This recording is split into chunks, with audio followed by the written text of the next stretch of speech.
যারা এই circular related ভিডিওটি দেখার জন্য ক্লিক করেছেন, ভিডিওটিতে একটি লাইক দিয়ে কন্টিনিউ করার অনুরোধ জানাচ্ছি। আসসালামু আলাইকুম প্রিয় বন্ধুরা, কেমন আছেন সবাই? আশা করি সবাই ভালো আছেন এবং সুস্থ আছেন। বরাবরের মতো আবারও চমৎকার একটি নিয়োগ বিজ্ঞপ্তি নিয়ে আপনাদের মাঝে হাজির হচ্ছি।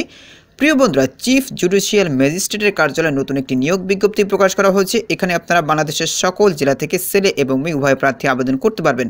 তো প্রিয় বন্ধুরা, দুর্দান্ত সার্কুলারে কি পদ রয়েছে, কতগুলো পদ রয়েছে, কিভাবে আপনারা আবেদন করবেন, কত তারিখ থেকে কত তারিখ পর্যন্ত আবেদন করতে পারবেন, আজকের এই ভিডিওটির মাধ্যমে সম্পূর্ণ ধারণা দেওয়ার চেষ্টা করবো। এই জন্য ধৈর্য সহকারে পুরো ভিডিওটি দেখতে হবে। প্রিয় বন্ধুরা, মূল ভিডিওটি শুরু করার আগে বরাবরের মতো ছোট্ট একটি রিকোয়েস্ট থাকবে। আপনি যদি আমাদের এই পরিবারের নতুন দর্শক হয়ে থাকেন, এরকম নতুন সার্কুলার রিলেটেড ভিডিও সবার আগে পেতে আমাদের এই চ্যানেলটি সাবস্ক্রাইব করে পাশে থাকা বেল আইকনটি অন করে রাখুন পরবর্তী ভিডিও নোটিফিকেশন পেতে। আর যারা সাবস্ক্রাইব করেছেন তাদেরকে অসংখ্য ধন্যবাদ। প্রিয় বন্ধুরা, দেখতেই পাচ্ছেন গণপ্রজাতন্ত্রী বাংলাদেশ সরকার চিফ জুডিশিয়াল ম্যাজিস্ট্রেটের কার্যালয় টাঙ্গাইলে নতুন নিয়োগ বিজ্ঞপ্তি প্রকাশ করা হচ্ছে। এখানে দেখতে পাচ্ছেন 6/1/2025 তারিখে এই সার্কুলারটি প্রকাশ করা হচ্ছে। এখানে কিন্তু আপনারা বাংলাদেশের সকল জেলা থেকে আবেদন করতে পারবেন। নিচে দেখতে পাচ্ছেন পদের নাম উল্লেখ করা হয়েছে। প্রথমেই দেখতে পাচ্ছেন শর্ট মুদ্রা করে কম্পিউটার অপারেটর নামে একজন, বেতন স্কেল 10,200 টাকা থেকে 24,680 টাকা পর্যন্ত যে কোনো স্বীকৃত বিশ্ববিদ্যালয় থেকে আপনাদেরকে দ্বিতীয় শ্রেণী পেয়ে স্নাতক বা সমমানের ডিগ্রি অর্জন করতে হবে। শর্ট হ্যান্ড প্রতি মিনিটে বাংলায় 45, ইংরেজিতে 70, টাইপিংয়ের গতি প্রতি মিনিটে বাংলায় 25, ইংরেজিতে 70 শব্দ গতি থাকতে হবে। এছাড়া ওয়ার্ড প্রসেসিং, ডাটা এন্ট্রি ও কম্পিউটার পারদর্শী হতে হবে। রেকর্ড সহকারী হবে একজন, বেতন স্কেল 9,300 টাকা থেকে 22,490 টাকা পর্যন্ত যে কোনো স্বীকৃত বিশ্ববিদ্যালয় থেকে স্নাতক বা সমমানের ডিগ্রি অর্জন করতে হবে। কম্পিউটার পারদর্শীদের অগ্রাধিকার দেওয়া হবে। এরপর দেখতে পাচ্ছেন জুডিশিয়াল পেশকার নামে একজন, বেতন স্কেল 9,300 টাকা থেকে 22,490 টাকা পর্যন্ত যে কোনো স্বীকৃত বোর্ড থেকে আপনাদেরকে এইচএসসি বা সমমানে পাস করতে হবে। এর সাথে কম্পিউটার ভালো দক্ষতা থাকতে হবে। এরপরে স্টোর কিপার নামে একজন, বেতন স্কেল 9,300 টাকা থেকে 22,490 টাকা পর্যন্ত যে কোনো স্বীকৃত বোর্ড থেকে আপনাদেরকে এইচএসসি বা সমমানে পাস করতে হবে। কম্পিউটার পারদর্শীদের অগ্রাধিকার দেওয়া হবে। এরপর দেখতে পাচ্ছেন ক্যাশ সরকার নামে একজন, বেতন স্কেল 9,000 টাকা থেকে 21,800 টাকা পর্যন্ত যে কোনো স্বীকৃত বোর্ড থেকে আপনাদেরকে এসএসসি বা সমমানে পাস করতে হবে। অভিষয়ক নামে দুজন, বেতন স্কেল 8,250 টাকা থেকে 20,010 টাকা পর্যন্ত যে কোনো স্বীকৃত বোর্ড থেকে আপনাদেরকে এসএসসি বা সমমানে পাস করতে হবে। নিরাপত্তা প্রহরী নামে 3 জন, বেতন স্কেল 8,250 টাকা থেকে 20,010 টাকা পর্যন্ত যে কোনো স্বীকৃত বোর্ড থেকে আপনাদেরকে এসএসসি বা সমমানে পাস করতে হবে।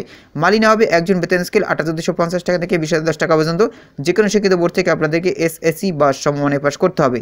তো প্রিয় বন্ধুরা, নিচের দিকে দেখতে পাচ্ছেন আবেদনের শর্তাবলী কথাগুলি করা রয়েছে, তাদের সকল শর্তাবলী মেনে এখানে আবেদন করতে হবে।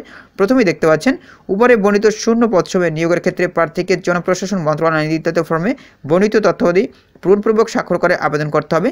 তবে উক্ত আবেদনখানা ও তৎসহ সংশ্লিষ্ট কাগজপত্র খামবদ্ধ করে চেয়ারম্যান নিয়োগ সংক্রান্ত বাছাই কমিটি ও চিফ জুডিশিয়াল ম্যাজিস্ট্রেট টাঙ্গাইলের ঠিকানায় প্রেরণ করতে হবে।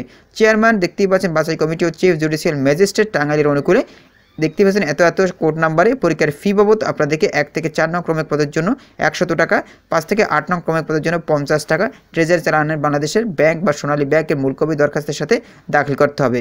উল্লেখ্য ব্যাংক ড্রপ বা পে অর্ডার বা পোস্টাল অর্ডার দ্বারা গ্রহণ করবে না। এখানে দেখতে পাচ্ছেন আগামী 28/1/2025 তারিখের মধ্যে চিফ জুডিশিয়াল ম্যাজিস্ট্রেট টাঙ্গাইলের কার্যালয় অফিস চলাকালীন ডাকযোগে বা সরাসরি দরখাস্ত পৌঁছাতে হবে। অসম্পূর্ণ ত্রুটিপূর্ণ তারা কিন্তু আবেদন গ্রহণ করবে না। তো প্রিয় বন্ধুরা, দেখতেই পাচ্ছেন এখানে আগামী 28/1/2025 তারিখে প্রার্থীর বয়স 18 হতে 32 বছর হতে হবে। বয়স প্রমাণের ক্ষেত্রে তারা কোনোভাবেই এফিডেভিট গ্রহণ করবে না। আবেদনপত্রের সাথে কোন কাগজপত্র সংযুক্ত করতে হবে সেটা কিন্তু এখানে উল্লেখ করা রয়েছে।